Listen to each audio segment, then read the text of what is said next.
and welcome back. This is part 2 of the 3 main reasons for relapse. My name is Steve Bruno, and this is the Intervention Channel. So we had tied off on talking about taking over responsibility for a person's life as soon as he or she graduates treatment as being a really bad idea and certainly a contributing factor to relapse. The next main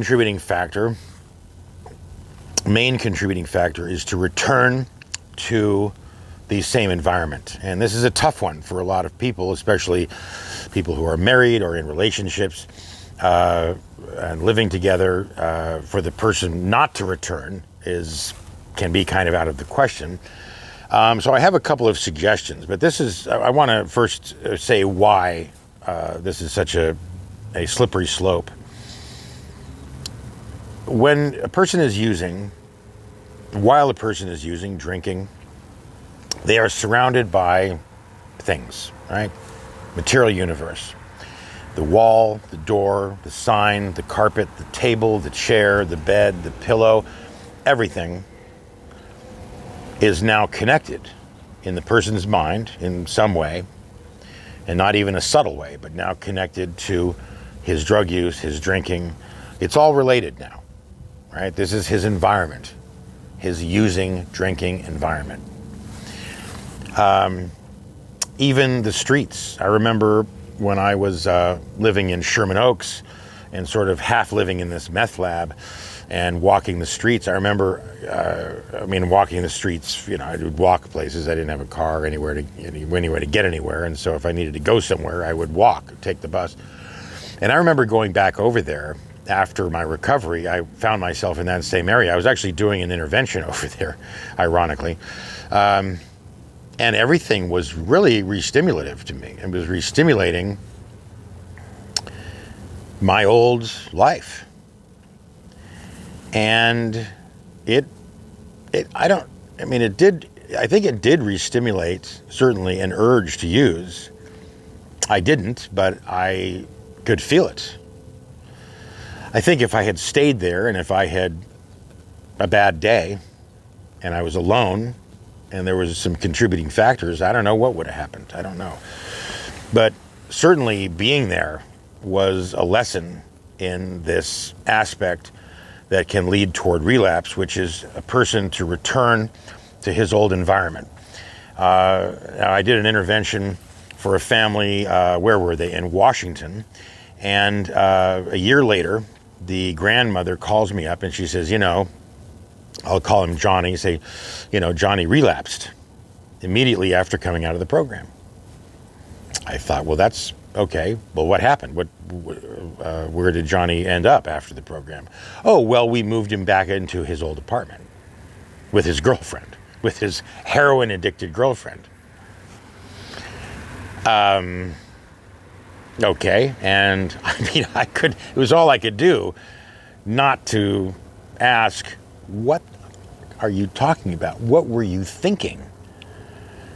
And she seemed oblivious to the obvious fact that to return a newly recovered addict into his old apartment with all of his old stuff and his heroin addicted girlfriend. You could, take either one of these things is probably equal in weight, in gravity, in terms of its contributing inertia to cause someone to relapse. A heroin addicted girlfriend, just hooking up with her is bad enough. But that's not what I'm referring to here, although that's one of the can be an ancillary cause for relapse. But the main thing that happened is that he went back right to his old environment. The old physical environment, same couch, same floor, same pillow, same bed, same kitchen, same windows, same view, same everything. Which made it very, very difficult. It's like, you have a guy who is a criminal and, he lives in an apartment. He's got all these stolen goods and he sells stolen goods and people visit him, or he's a drug dealer, let's say, and he's delivering drugs and they're cleaning the cocaine, and then he goes to treatment. And then what are you going to do? Send him back to that apartment? So the same goes in different gradients, different levels, different degrees, to just about any return to one's old environment. The best scenario, of course, is that the person return to a different environment, stay an intern at the program for a little while, save some money, and go out on your own. And the last contributing factor I wanted to cover, which I'll just cover quickly, is isolation. And this means a person gets out of a program, they maybe get their own place, but they work mowing lawns with their headphones on.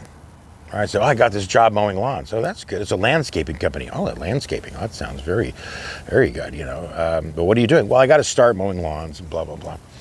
Look out for this kind of thing. This is not healthy. Necessarily for a person to immediately go from a group environment where he's interacting with people and winning because he's interacting with people to an environment where he's not interacting with anybody, where he begins to introvert. In other words, where he begins to, I'm not talking about being quiet. I'm talking about introversion as being one's attention being focused inward. So he's thinking about his life and thinking about himself and all of that. And then all it takes is one bad day. He hasn't been interacting with anybody. And that is a major contributing factor to relapse. The best scenario I have found, and this is, you know, I'm just speaking for myself, is to get work that has purpose, to work with people, and to prevent isolation, to prevent and to handle the question of personal responsibility, to move into a house where people are clean. It doesn't have to be a sober house, but where people are clean. And you don't want to move a person from a 12-step program into a house where they don't practice 12 steps and nobody practices 12 steps. You also don't want to move a person from a different type of program, cognitive therapy, Narconon, into a 12-step sober living, because there's contradicting philosophies there, and that you may end up with a bit of a tangle. But suffice to say that if a person has some accountability where he lives, that's probably the best scenario. So accountability at home, a bend toward toward interaction at work, and not returning to one's same environment, and don't pay the rent. You know, I mean, I'm talking, you know, not even a month if you can avoid it. Don't take responsibility away from the person out of some misguided maternal or paternal instinct. It's not healthy for the person. You don't want to, again, be going back into treatment. Then don't treat the person who's just graduated like they're still your child. You have to treat them like they're, I don't know, a friend, a good friend. And you're, you know, maybe willing to help them a little bit, but just be very careful. It's a slippery slope.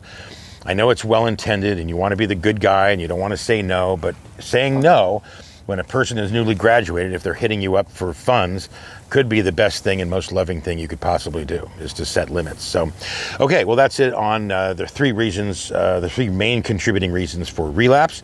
My name is Steve Bruno. You can visit me at stevebruno.com and ask me questions there. There's a contact form. My phone number is there. You can ask them in the comments section below, and that way everybody can see the answer. Click on the subscribe button. Click on the next button for the next video. Feel free to peruse, to shop around for different subjects. I've covered as many as I can. If you have any suggestions, please write to me. I'm happy to have new subject matter to cover that's of interest to my viewers. And that's it. Okay. My name is Steve Bruno, and thank you for watching the Intervention Channel.